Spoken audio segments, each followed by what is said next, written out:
సుమన్ టీవీలో మీ business promotions కోసం ఈ కింది నెంబర్ను సంప్రదించగలరు.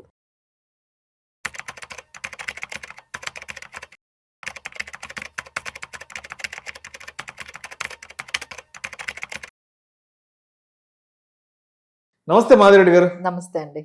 మాధవిరెడ్డి గారు, ఇప్పుడు టర్మ్ అనేది ఇన్సూరెన్స్, మ్యూచువల్ ఫండ్ అనేది ఇన్వెస్ట్మెంట్, ఈ రెండు కలిపితే యూలిప్. కరెక్ట్. మరి యూలిప్ ని తీసుకోవాలంటే ఇలా కాంబినేషన్ లో తీసుకోవాలా, లేదంటే విడిగా సపరేట్ గా తీసుకోవచ్చు అంటారా యూలిప్ ని?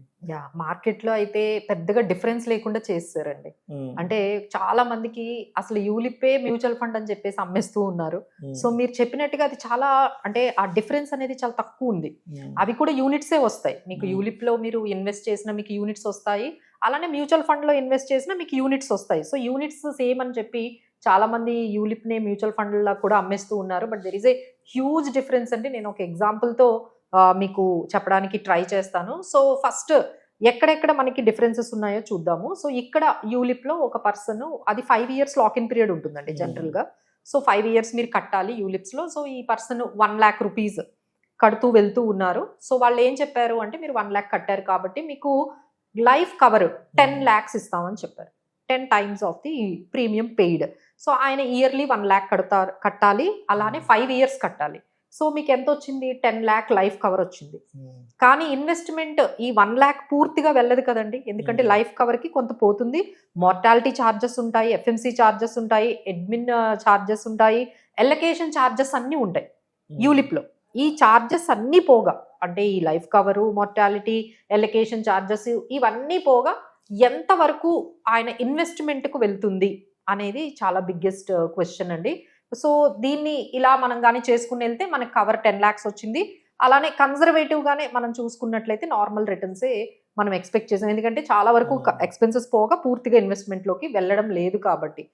సో నెక్స్ట్ మ్యూచువల్ ఫండ్ ని ఇలా కాకుండా సెపరేట్ చేసాం అనుకోండి, అదే 1 lakh మీ దగ్గర ఉంది, మీరు ఏం చేశారంటే 94,000 ఎస్ఐపిలోను లేకపోతే మ్యూచువల్ ఫండ్స్ లోనే పెట్టారు. మీ టైం పీరియడ్ నేను 5 years కట్టాలనుకుంటున్నారు, లేదు అనుకుంటే ఎవ్రీ ఇయర్ 94,000 అంటే 6,000 మీరు ఏం చేశారు అంటే టర్మ్ పాలసీ తీసుకున్నారు. వాళ్ళు మీ ఏజ్ కి 50 lakhs ఇచ్చారు. చూడండి ఎంత డిఫరెన్స్. అక్కడ మీకు 10 lakhs వచ్చింది కవరేజ్, ఇక్కడ మీకు ఎంత కవరేజ్ వచ్చింది? ఆల్మోస్ట్ మీకు 50 lakhs కవరేజ్ వచ్చింది జస్ట్ 6,000 rupees కి. ఈ మిగతా ఏదైతే 94,000 ఉందో అది మీరు ఎవ్రీ ఇయర్ మ్యూచువల్ ఫండ్ లో ఇన్వెస్ట్ చేసుకుంటూ ఉన్నారు. సో ఈ విధంగా లైఫ్ కవర్ అయితే అక్కడ 10 lakhs వచ్చింది, ఇక్కడ 50 lakhs వచ్చింది. మీరు ఇన్వెస్ట్మెంట్స్ చూసుకున్నట్లయితే రెండు కూడా మనం కంపేర్ చేసుకున్నా, ఎలాంటి స్కీమ్స్ కన్జర్వేటివ్స్ తో కూడా కంపేర్ చేసుకున్నా మీకు ఇక్కడ కన్నా మ్యూచువల్ ఫండ్స్ లోనే ఎక్కువ మీకు రిటర్న్స్ వచ్చే అవకాశం ఉంటుందండి. ఎందుకంటే అక్కడ కొన్ని ఛార్జెస్ అనేవి కొంచెం తక్కువగా ఉంటాయి. ఈ మార్టాలిటీ ఛార్జెస్ ఉండవు, తర్వాత ఈ ఎలకేషన్ ఛార్జెస్ కానీ అడ్మినిస్ట్రేషన్ ఛార్జెస్ కానీ దీంతో కంపేర్ చేసుకుంటే మ్యూచువల్ ఫండ్ లో ఛార్జెస్ అనేవి తక్కువగానే ఉంటాయి. సో ఈ విధంగా మీకు ఎలకేషన్ అనేది 94,000 ఖచ్చితంగా మ్యూచువల్ ఫండ్స్ లోకి వెళ్తుంది. అక్కడ మళ్ళీ మనకి చాలా ఆప్షన్స్ ఉంటాయండి. అంటే మనకి మిడ్ క్యాప్ ఉంటుంది, మల్టీ క్యాప్ ఉంటుంది, మల్టీ ఎసెట్ ఉంటుంది, ఫ్లెక్సీ క్యాప్ ఉంటుంది. అవన్నీ యూలిప్స్ లో ఉంటాయా? అన్ని సెక్టార్ ఫండ్స్ అని ఇవన్నీ ఉంటాయి. ఇందులో ఏంటంటే మనకి చాలా లిమిటెడ్ చాయిస్ అనేది ఉంటుంది. ఇంకొకటి ఏంటంటే మీకు ఇంకా డిఫరెన్సెస్ తెలుసుకోవాలి అనుకుంటే, మీకు ఒక 2-3 years అయిన తర్వాత మీకు ఫైనాన్షియల్ గా కొంచెం చాలా ట్రబుల్ వచ్చింది, మీరు ఇది ఆపేయగలరా? యూలిప్ ఇన్సూరెన్స్ పాలసీ ఆపగలరా? ఆపలేరు. ఆపితే ఏమవుతుంది అంటే అసలు మీరు ఆల్రెడీ కట్టింది కూడా వేస్ట్ అవుతుంది. ఇన్ని సంవత్సరాలు కట్టింది వేస్ట్ అయిపోతుంది. సరే అది ఒకటి. ఇక్కడ అనుకోండి మీరు మ్యూచువల్ ఫండ్స్ లో అనుకోండి, మీకు ఆ పర్టికులర్ గా ఇయర్ లో ఇబ్బందిగా ఉంది, జాబ్ ఏదో మీరు మారుతూ ఉన్నారు, ఇంట్లో ఏదో ఆపేసుకోవచ్చు. దానికేమి మీకు పనిష్మెంట్లు ఫైన్లు ఏమి ఉండవు కదండి, అవి మీ ఇన్వెస్ట్మెంట్స్, మీరు ఎప్పుడైనా ఆపేసుకోవచ్చు. చూడండి ఎంత ఫ్లెక్సిబుల్ గా అనిపిస్తుందో. ఇంకొకటి ఏంటంటే మీకు చాలా ఎమర్జెన్సీ వచ్చింది, మ్యూచువల్ ఫండ్స్ లో 2 రోజుల్లో డబ్బులు తీసుకోవచ్చు.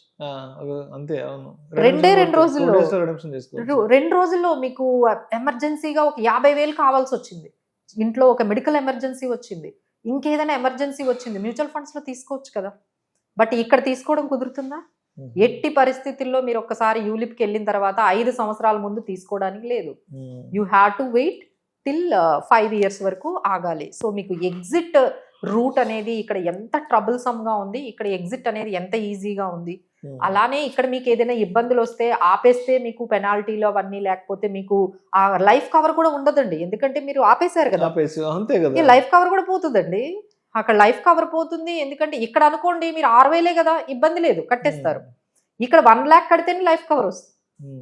మీరు 5 years కంటిన్యూస్ గా కడితేనే లైఫ్ కవర్, మీరు ఎప్పుడైనా ఆపేస్తే మళ్ళీ ఆ లైఫ్ కవర్ కూడా పోతుంది. సో ఇన్ని కాంప్లెక్సిటీస్ ఉన్నాయండి, ఎందుకంటే లైఫ్ ఇంత అన్సర్టైన్ గా ఉంది, ఎప్పుడు ఎలా ఉంటుంది. ఈ ఇయర్ మీరు 1 lakh అనేది ఈజీ కట్టేశారు, నెక్స్ట్ ఇయర్ కూడా ఈజీగా 1 lakh కట్టారు, but can you give the guarantee ఆ తర్వాత ఉన్న 3-4 years కూడా అంతే 1 lakh మీరు కట్టేయగలరా? తెలియదు కదండి ఎప్పుడు సిచ్యువేషన్ మీకు ఎలా ఉంటుందో. సో ఇలాంటి ఫిక్స్డ్ కమిట్మెంట్లలోకి మీరు వెళ్ళిపోయే ముందు ఒక్కసారి మన సిచ్యువేషన్స్ అన్ని ఆలోచించుకోండి. ఎక్కువగా ఇన్వెస్ట్మెంట్స్ లో మనకి ఫ్లెక్సిబిలిటీ ఉండాలండి. ఇప్పుడున్న దాంట్లో అంటే మనకి ఎగ్జిట్లు చాలా టఫ్ గా ఉన్నాయనుకోండి, మనకి ఎప్పుడైనా డబ్బులు కావాలంటే తీసుకోలేము, మళ్ళీ మనం ఆపేస్తే డబ్బులన్నీ పోతాయి. సో ఇలాంటివన్నిటిలో అందుకని ఇప్పుడు మేము చెప్పేది ఏంటంటే, ఏదైనా ఇన్సూరెన్స్ అంటే ఓన్లీ టర్మ్ ప్లాన్ తీసుకోండి.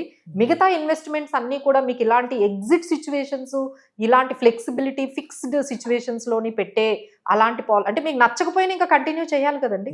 ఇక్కడ ఏమవుతుంది అంటే మీకు 2 years తర్వాత మీకు ఏమీ కనిపించలేదు రిటర్న్. మీరు పెట్టారు 3 సంవత్సరాలు పెట్టారు, 3 లక్షలు పెట్టారు, అక్కడేమో 3 లక్షలే కనిపిస్తున్నాయి. ఇదేంటి నేను 3 years నుంచి పెట్టాను, ఇక్కడ ఇంకా 3 lakhs ఉంది, మళ్ళీ నేను పెట్టిందే కనిపిస్తుంది, వెళ్ళిపోవచ్చా? వెళ్ళడానికి లేదు. మీకు ఇష్టం ఉన్నా లేకపోయినా అది కంటిన్యూ చేయాల్సిందే. బట్ ఇక్కడ అండి మ్యూచువల్ ఫండ్స్ లో మనం వద్దు అనుకుంటే ఓకే, మీకు ఇది సెట్ అవ్వలేదు అనుకోండి, నెక్స్ట్ 2 years మీరు బ్యాంక్ FD వేసుకోండి. మీకు మార్కెట్లో మీకు సెట్ అవ్వలేదు, మీకు మార్కెట్స్ లో అంత అనుభవం లేదు, మీకు నచ్చలేదు, 2 years తర్వాత మీకు ఈ మార్కెట్లో పెట్టడం అనేది మీకు నచ్చలేదు, మీరు ఏ బాండ్స్ లేకపోతే ఏ FDలోకైనా మీరు మార్చేసుకోవచ్చు మీ ఇన్వెస్ట్మెంట్, ఇక్కడ మార్చుకోగలరా? సో ఇలాంటివన్నీ చాలా చాలా ఉంటాయండి. మనకు ఆ విషయాలన్నీ తెలిసేటప్పటికి 2 years అవుతుంది. 2 years తర్వాత మీరు మార్చుకోవడానికి లేని ఇన్వెస్ట్మెంట్లో అయితే వెళ్ళకండి, ఎందుకంటే 2 years తర్వాత 3 years తర్వాత మీ సిచ్యువేషన్స్ కానీ, మీ మైండ్ సెట్ కానీ, మీ రిస్క్ ప్రొఫైల్ కానీ అప్పుడు నెమ్మదిగా అర్థమవుతూ ఉంటుంది. బై ద టైం మీరు దాంట్లో ఉండలేరు, బయటికి రాలేరు, మీ మనీ మళ్ళీ తిరిగి వచ్చేయడం అనే ఎగ్జిట్ పాలసీలు అంత ఈజీగా ఉండవు. సో కొనే వాళ్ళందరూ కూడా ఎగ్జిట్ పాలసీ గురించి ఎక్కువగా అడగండి. మేము ఎలాంటి పరిస్థితుల్లోనైనా ఆపేస్తే, ప్రీమియం కట్టకపోతే ఏంటి పరిస్థితి, మాకేమైనా ఎమర్జెన్సీ వచ్చి డబ్బులు తీసుకోవాల్సి వస్తే ఏంటి పరిస్థితి, ఈ 2 questions అడిగారంటే మీకు అసలు ఎవ్వరు యూలిప్ పాలసీ అమ్మరండి. అక్కడే మీకు చక్కగా లేదు మేడం మీకు ఇలాంటివన్నీ కావాలి అంటే మీరు చక్కగా మ్యూచువల్ ఫండ్సే చేసుకోండి అని మీకు మ్యూచువల్ ఫండ్ ఇచ్చి వెళ్ళిపోతారు. So this is the 2 questions you can ask అంతే. Right. Thank you so much. Thank you.